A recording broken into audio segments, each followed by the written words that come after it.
What's up, everybody? Welcome back here to Kicking It With Knuble, episode 22. Mike, we are back. A lot of changes from last time we talked. I know you were out west a little bit.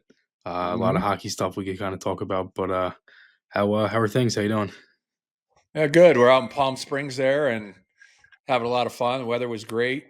Played some golf again out there. So now I've been to Phoenix and been out to Palm Springs and There you um, go.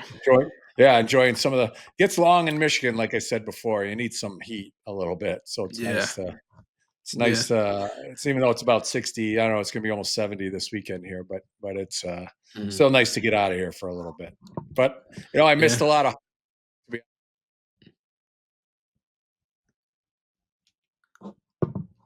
I lost you, Mike. I think your mic's off. Oh, sorry, I hit the button there. I was adjusting it, rookie. But yeah, I haven't seen a ton of hockey, so we will. Oh yeah, we'll go through this some of the stuff that you have highlighted, and we'll talk about Yeah, it. So yeah, yeah, yeah. A lot of different things kind of been happening. As Mike's been kind of traveling around the world, yeah, or I guess yeah. around the country, I guess I should say. Trade deadline, Mike. That's pretty much the big topic from this episode, and the past. I don't think we're gonna spend a ton of time talking about the current, I guess, state of the Flyers. It's kind of obviously there's things to dissect and whatnot, but most of the season. We've kind of mentioned it before, and how the last 20 something games here are going to be pretty rough, and kind of where they're at. But in terms of the deadline, they make three moves. Uh, in terms of the out and in, kind of the kind of whole pictured outlook here.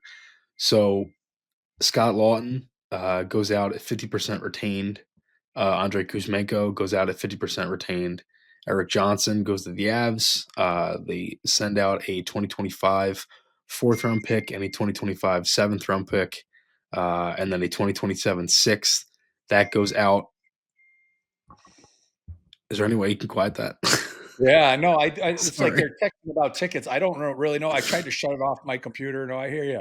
I Yeah. don't know how to quiet that. I'm trying Yeah, to. it's fucking sorry. I didn't want to be like that, but it was just No, no, I and was it trying to distracted talk. me because Yeah. they're figuring out tickets for this weekend, and it's just like okay, like because my wife just landed, and it's just like all this stuff, and Right. I'm trying to figure out how to turn it off. I turn it off on my computer, but it's still going through. Like it's driving me crazy. Um, Well, sorry about that. no, you're good. It's no big deal. Um, Well, you know what? you know what? I know how to do this. I know how to just to do this. do not disturb. Yep. Put on. Yeah. Yeah. No, you're helping. There you go. Helping the older guys turn their phone off. Sorry, There you buddy. All go. right. No, Here it's we all right. go. All good. All right. All right. Oh shit. All right. Do you want to restart, or do you want to just go right back into Oh, it? yeah, I don't know. We can go with that. That's kind of funny little interlude. All right. Yeah, Funny because interlude. I thought All the rookie thing was funny too. Yeah, I know, I know. There, I'm a rookie again. Yeah. Can't shut my phone off. Yeah, all this stuff, but I'll get it squared away later. It's fine. I turned my phone off. There we go. Oh, there we go. Yeah. All right. Um. Just back up a little bit because you were Yeah. losing me there. Yeah.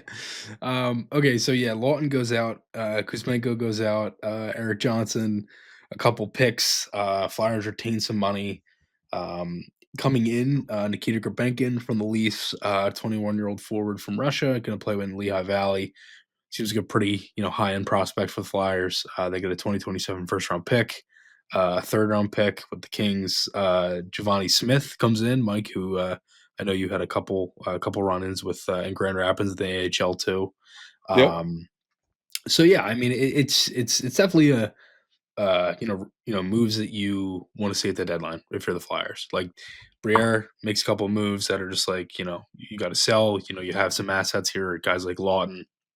Um, Eric Johnson goes out, and the Flyers didn't necessarily like really have to do that. They kind of Uh-huh. did that for EJ. And I think that kind of ties into what we've been talking about, Mike, like the past couple of weeks. Like Briere kind of has to get, you know, everything, with trying to make the team better, also making the culture better, and that's things like that are things you want to see too. Um, so yeah, I mean, in terms of that, all three retention spots are now full, for the offseason and whatnot. But any, just any thoughts on kind of, things that kind of went out and, everything that kind of came in for the Flyers at the deadline? Well, yeah, Scott Laughton there, he thought he was gonna go somewhere, right? And there was the debate last year whether he was gonna go. I turned my phone off. I don't know, what's going on. Here, I'll shut it Do you have completely off. AirPods, Mike? I do. Yeah, but hey, Siri, turn off. Okay. All right. Siri, turn off. Oh my God. Okay. So yeah, Scott Laughton deal. I mean, he was going to go possibly last year. And that's Danny doing a good thing. He gets something out of it. Give Laughton a little something out of it. For being a good soldier.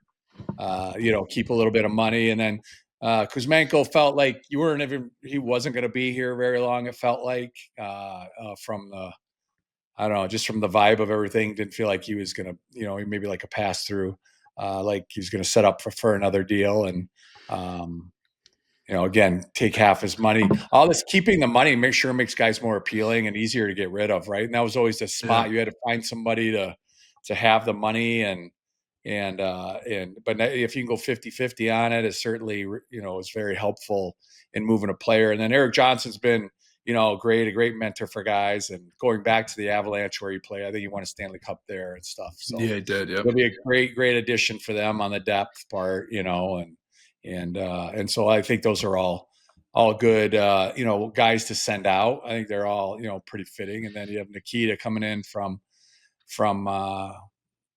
the Leafs. He was, he'll be a good, you probably see him a little bit more as a bit as a prospect. And Giovanni Smith too, who we had in Grand Rapids. I coached him as a young player in Grand Rapids, and he's a second rounder, I think, to Detroit. And he's bounced around a little bit, but he's kind of a tougher guy. Can play with a real edge. He's got a little more skill than you think he does, but he can actually he can play.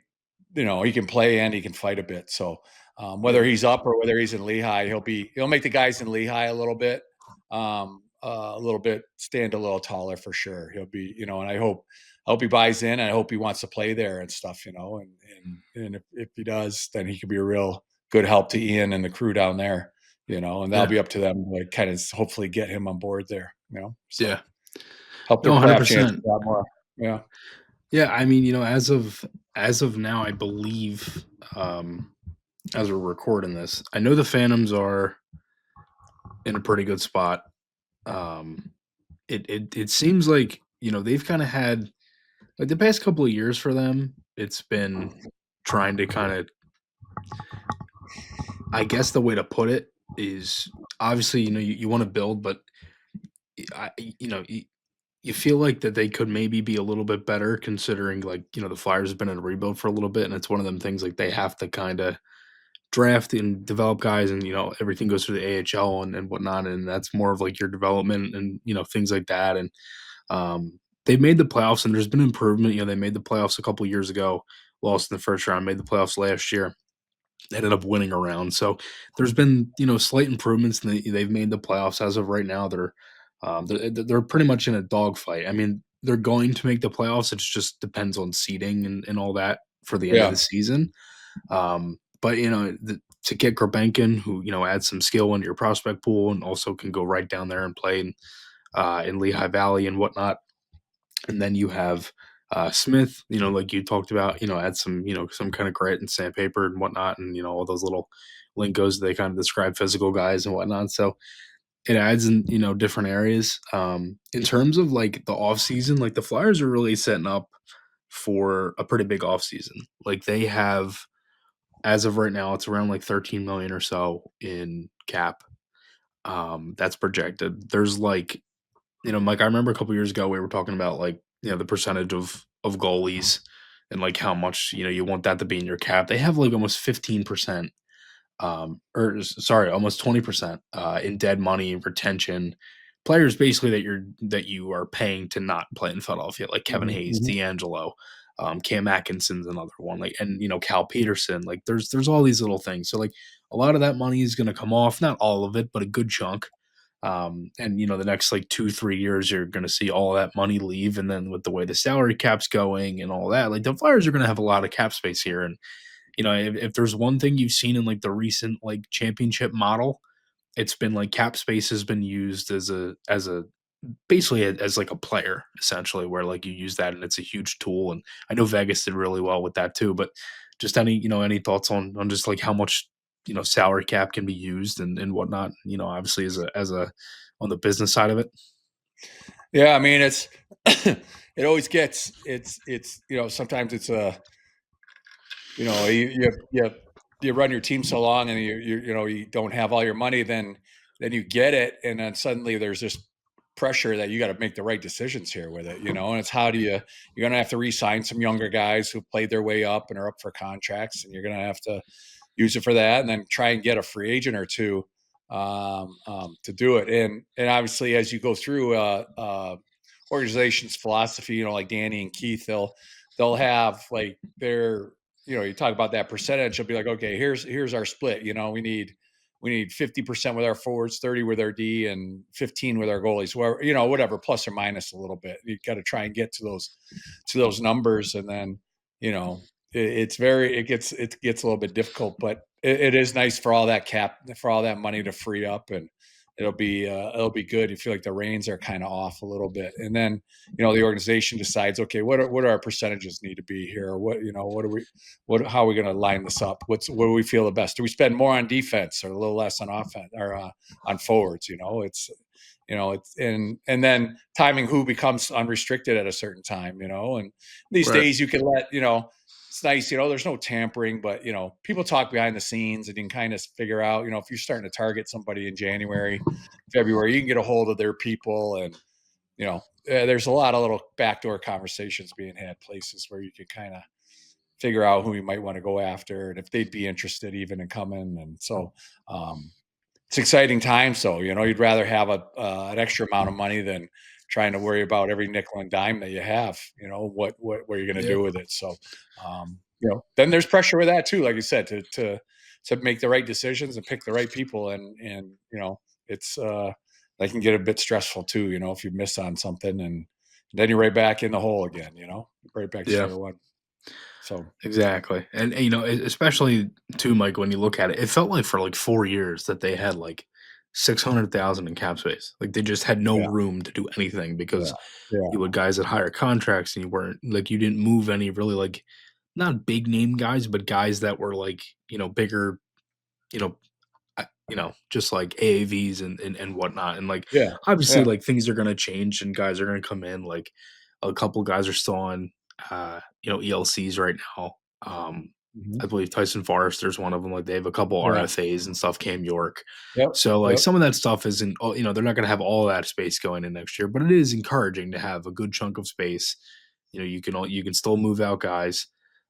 I think, I know it's really early to kind of talk about this stuff, but I think the way that the roster shapes up, they're in a desperate need for offense. I think Mhm. defensively, I think they're actually set up pretty well on paper. In terms of the goaltending, like that's obviously always going to be like a kind of up in the air kind of thing. I think you've seen Yep. moments where Sam Ersson can be great. That was one of the biggest things we talked about going into the season was like, you know, how much they need to find a goaltender. Um, Ivan Fedotov has had moments where he's looked great too. Obviously, Kolosov proved he's not ready for the NHL yet.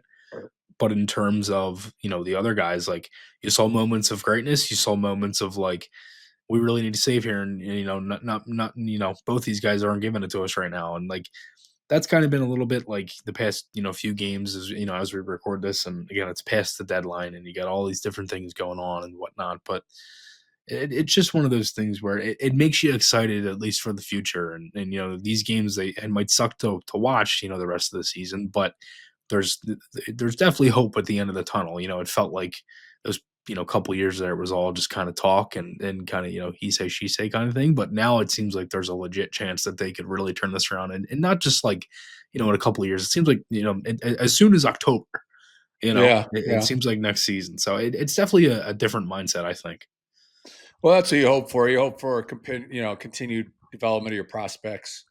and your younger players that keep developing. You hope for a prospect or two that can maybe get up and make the team, and that's not the answer all the time either. But it just seems like GMs now just having that flexibility. They're all craving this flexibility and moving players, and that's super important to make some of these decisions. And then you got to make hard decisions you don't want to make necessarily, but you have to do it because it leads to something else.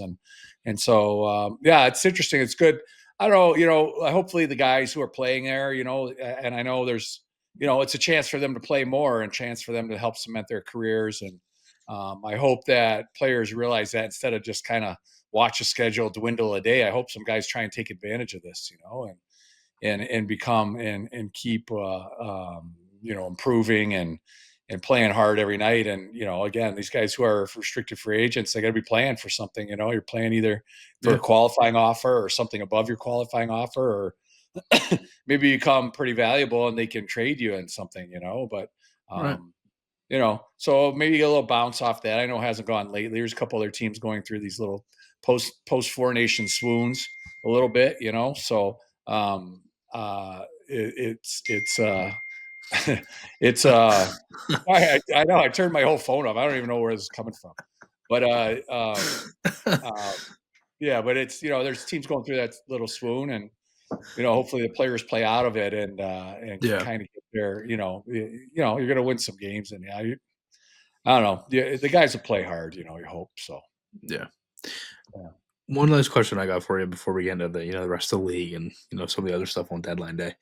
Do you feel like as a player, like like when you get to later in the season and obviously like the Flyers, there's no chance that they're making the playoffs. Then if they go on like I think they'd have to win like 17 or 18 of these last like 20 something games or whatever it is. Like the chances that happen are very slim. They're basically out, until whenever they're mathematically eliminated. As a player, do you kind of look at that as like, you know, you want to still finish the season on a good note in terms of, not just as a team, but, your own game going into the summer and have a little bit of confidence to kind of build on? Like, if you ever ended the season poorly, would that kind of, like how much would that kind of mess with your head, like going into the summer and whatnot? Yeah, I mean, you still, you have a lot of pride as a player, right? You don't make it that Yeah. far.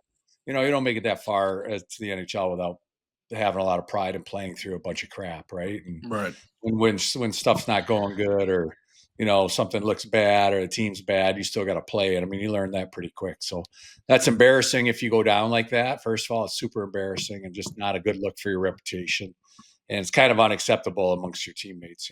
So it's something Yeah. where you go and you play hard every night, and still, again, you're playing in the NHL. You still have the logo on your jersey, and you don't want to embarrass yourself or ruin your reputation and not play hard for your teammates. And those are, teammates can tell when you're not playing hard, and that's not a good. It's not a good rep to start to pick up amongst your peers, and so there's always something to gain. You're in the NHL, and nobody says it's not your right to be in the NHL. It's your privilege, and you earned it there. And it's easy. Right. It doesn't come easy, and it can go very easy. So Yeah. as a player, that's a non-negotiable, really. Right. So Yeah, no, it's definitely fair. I feel like it's one of those things that kind of fans, and especially now, like it's like, oh, they can get a really good pick, and they can probably get in the top five and all this stuff. It's like, well, yeah. like, I don't think. Again, it goes back to everything we've been talking about this whole season. Was like, I don't think guys are trying to lose and all that, and it's just it kind of puts them in a little different spot. That's all. No, there's not a player out there who gives a shit about where the Flyers draft and who's a prospect and who's a draft pick and where they're going to draft. They could care less about Yeah, where any of that stuff. That is so far yeah, out of their business. Like they don't care. They could care yeah, less about that. yeah. I So just don't give a the fuck. fans care, Yeah, but the players don't care. The players are not playing to improve the team's draft pick status. So no, exactly, I know, and exactly. I hate hearing that, and it's just, I know it's the Mm, players mhm. could give two shits about it. So Yeah, yeah, no, I get it, yeah, and it's one of them things where you look at it, and I just I was the same way. Like, never thought a player gave a single fuck about any of that. Like, they're just no, uh, there's nothing to care no, about with that as a no. player. As a fan, and when you look As at a the fan, outlook for of the sure, team, yeah, and yeah, yeah, yeah. obviously it makes sense, but Um, yeah, so again, it's a lot of those different things, and deadline day was always going to kind of cause some ruckus in terms of what do they do the rest of the Mhm. season and whatnot. But Yeah. yeah, I mean, outside of that, Mike, this deadline was probably one of the best in years for the entire National Hockey League. Like you had some big names get moved.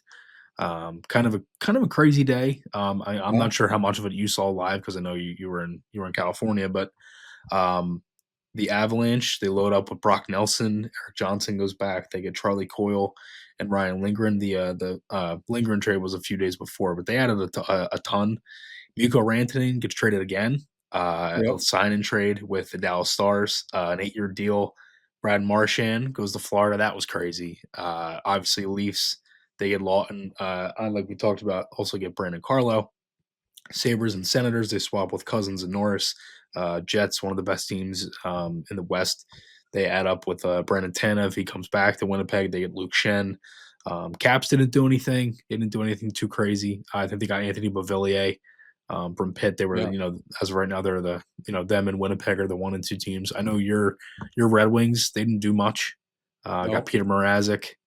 Yeah. Yeah, I mean, We had just in Grand Rapids too. Yeah. Yeah. yep. Yeah. Yeah, I mean, just to kind of start, I guess we'll start probably the craziest thing out of it. Brad Marchand. Any thoughts on Marchand getting traded?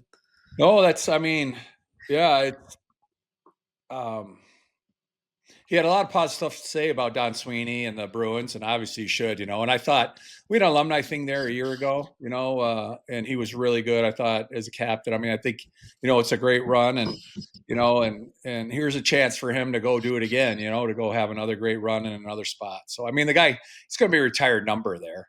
Oh He's yeah, going to his for numbers sure. go to the rafters in Boston. Yeah, So it's kind of a little bit of a pain for him and his family or whatever, but ask them in June if they're in the finals and if it's worth it. So, it's.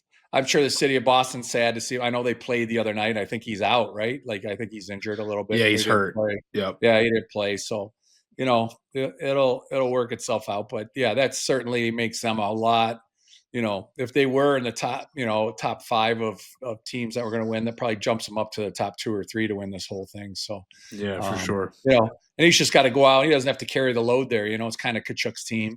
So Yep. it's, he can kind of, just maybe plays on a second line or something, or maybe plays on the top line too. But it seems to be, he doesn't have to take all the attention and be the big, be the big voice and stuff. It's kind of like Yeah. Kachuk's team and all that. So, Right. and then Kachuk can learn something from him too. They're going to bring in, it's a good spot to, it's another good move by Bill Zito that, he's going to learn something from Brad Marchand, how to run a team and how to handle some stuff. And it's almost like an apprentice, coming in, just letting a guy come in and help educate Matthew Kachuk a little bit more and make him a better captain.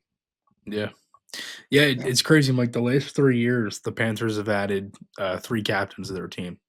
Yeah. Yeah. Claude Giroux in 22, Kyle Okposo last year when they won the cup, and then Brad Marchand this year. Yeah. It's Oh crazy. yeah. Yeah. Yeah. Yeah. I didn't realize Um, Giroux was there. Was Giroux there? I didn't uh-huh. realize that. Yep. Oh, I Yeah, didn't. All right. when All the right. Flyers traded him, he went to Oh, okay. Florida. Yep. Yeah, that's how All they right. got Tippett. Yep. Okay. Right. Right. Right. Uh-huh. Gotcha. Yeah. Yep. Yep. Yeah.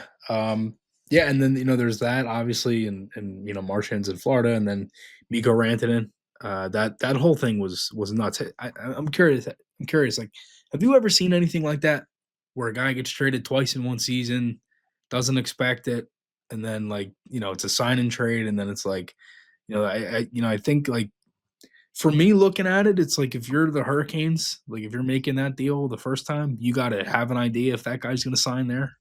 Yeah. You know, Yeah. um, Yeah. Rantanen, it's like that whole thing. He doesn't know about Carolina and everything, and like he wants to see the city and all that, and then he automatically signs an 8-year deal with Dallas. Like I don't know if that was just him bullshitting the media or whatnot, and just kind of saying it because he wanted to give himself a little bit of time or whatnot. But the whole thing was nuts, and he ends up being a star for the next 8.5, 9 years, whatever it is. Well, yeah. Yeah. No, I don't know if, like you said, they did their homework or asked him, if he's, you think you'd make that trade and be like, hey, we're going to sign you as soon as we make this trade. And Right. unless he was saying, well, I want to see what it's like when I get there, and you take a little bit of a risk. But, and I didn't know exactly what Carolina got, gave up to get him. then receive back from Dallas to get him. But obviously, I think during the Four Nations there was lots of talk whether this was going to work out. I think get off to a slow start there, and Yeah. it's that deal didn't shock me. I think because I felt like that vibe was out there that he wasn't digging the Carolina part yet, and they were trying to make Right. sure that he did, and maybe they thought, well, let's just bring him in, and then he'll love it, he'll love it or whatever, and and fall in love with it. But he signed it was a good deal for Dallas, and then signing right away, it's a pretty good deal, and then you get no state tax there in Dallas, so it turns out to be an even better deal, and so Yep. I'm sure now he's happy there, and there's always been a good tradition of Finns at Dallas, so. Yeah. There's a lot that have come through there, so maybe that's more comfortable there. I have no idea. Yeah, and then Colorado, they load up Brock Nelson, Charlie Coyle, Ryan Lindgren. Avs are looking pretty good. I mean, outside of that, that whole trade with Rantanen, they get Marty Necas out of it, and he's been great in Colorado. And then and then just one last point about the Rantanen thing too, Mike. Like I wanted to mention that was it was kind of unfortunate, I guess, the timing of the deal, because one thing that someone kind of mentioned was like the Hurricanes only played like I think it was like 4 or 5 home games when they had Rantanen. Those 13, like they weren't, and it was like a game home and then they went away, or they were on the road Yeah, for a lot of it. So like that was probably part of it too. But outside of that, the other team in the West, the Avs. Any thoughts on Colorado? And it seems like the West playoffs this year are going to be insane. yeah, yeah. They're certainly going up. Like they're sending a message to the rest of the league. They're loading up here a little bit, and I don't know how long everybody's going to be there, but Lindgren was kind of running out of room there in the Rangers, and Charlie Coyle I always thought was a pretty good part of Boston, but again, they're out, so they're going to kind of they're kind of liquidating a little bit. And then, Eric Johnson, a great depth player for them. And Brock Nelson, yeah, that was a worst kept secret. He was going to be out of the island. So, yeah, those are all, you got to look at Colorado kind of loading up there. Those are great additions for them, And then you talk about the deal they made with Carolina, get that Nish Cash kid, and he's a great young player. He's going to be there a long time. So, Colorado, yeah, they definitely took advantage of the deadline, really loading up here. So, Yeah, pretty good to see from them. Yeah. yeah, 100%. Mike, I think right now there's a chance that Colorado can end up playing Dallas in the first round, Yeah. Yeah. which would be sweet. That Um, would be, yeah, a little bit interesting there for sure. Yeah. yeah, the only thing that stinks about that is that you're gonna have so many good teams leave the playoffs early. Yeah. Yeah. Like just the way it's set up, and as a player, I think you played through both, uh, like playoff seedings. Am I right Wild with card that? system or whatever. Yeah. Yeah. Did I you like the play with one the through 1 eight. through Yeah. 16? Yeah. I always Or like the 1 through 8. yeah, It's a little simpler and you can't hide. I don't know. Some teams get, you can fool a little bit. I don't know. Getting a conference championship or whatever. I don't know. It doesn't really mean anything yeah, I don't know. Yeah, I guess it does, but I like the 1 through 8, with a guarantee. I think what the top had to be, the winners of the divisions had to be in the top two. Yeah, and then after that, it was just everybody slotted in, right? I mean, it right. seems kind of I think it simple, went but it went by points percentage, right? yeah, or percentage, yeah, winning percentage or whatever. But yeah, I Mhm. don't know. I mean, doing this wild card thing, it really keeps some cities into it. I mean, I kind of the same effect. The bottom two in effect kind of, well, you could have a third place team in a division be worse than the wild card. Could Right. have less points than a wild card. I don't know, or does it work like that? I don't know. It could, but yeah, if the wild card's in the other division, yeah, it Mhm. could work out like that. But Yeah, it could. um, yeah, but again, the league's goal to have as many teams possible and fighting for spots is what they want. And I know Right. there's some grumblings. They might keep tweaking it. Some leagues come up with different ideas and different ways to tweak stuff, and have adding playing games or doing something like that. Something kind of fun for the fans where, uh, there's a little extra game here or there. The owners like it. They get another day at the gate, and players might not as much, but you can figure something out. Playing games, or they tweak it a little bit. So, um, Yeah. I think every couple of years that'll change a little bit, but Yeah. I agree. I think when you look at it, like Ottawa as of right now is only 3 points behind New Jersey. They're 3 points back with 2 games in hand. and the Devils Yeah. are third place in the Metro, and the Yeah. Senators are a wild card team. So, Yeah. and Yeah. they're they're two different divisions. So that's what you mean. It's like it's different. Um, I never really enjoyed the wild card. I wish they kind of went back to everything from before. Even the scheduling, we talked about this, like when you guys would play like 8 games against Pittsburgh, because Yeah. that's Yeah. the stuff that brings rivalries in. And like, do I think every team should play every team? Yeah, I think so, at least once. Um, I think like you can obviously separate it. Like there should be at least one game, and then you flip flop what year the team is home, and kind of go back to the rivalry stuff. But I know that's a bigger conversation and whatnot. But Yeah. you know, Yeah. it's just one of them things that kind of maybe see what happens over these next couple years or so. CBA and all that stuff's changing and Sure. whatnot too. So, Yep. Yep. but yeah. Outside of that, Mike, it was a little chaotic, but episode 22 is done. Finally Lot of figured it out with 2 minutes to go. Yeah. Be yeah, silent. yeah. Come on, silent. Yeah. Yeah. That's all right. But yeah, again, thanks everybody again for all the support as always. Checking out Kickin It With Knuble. Getting a lot of support recently on the pod. Everybody's been listening, and the average listeners go up, so we really do appreciate that. And thanks everybody again, and we'll talk to you guys all again next week. See you guys. See you later.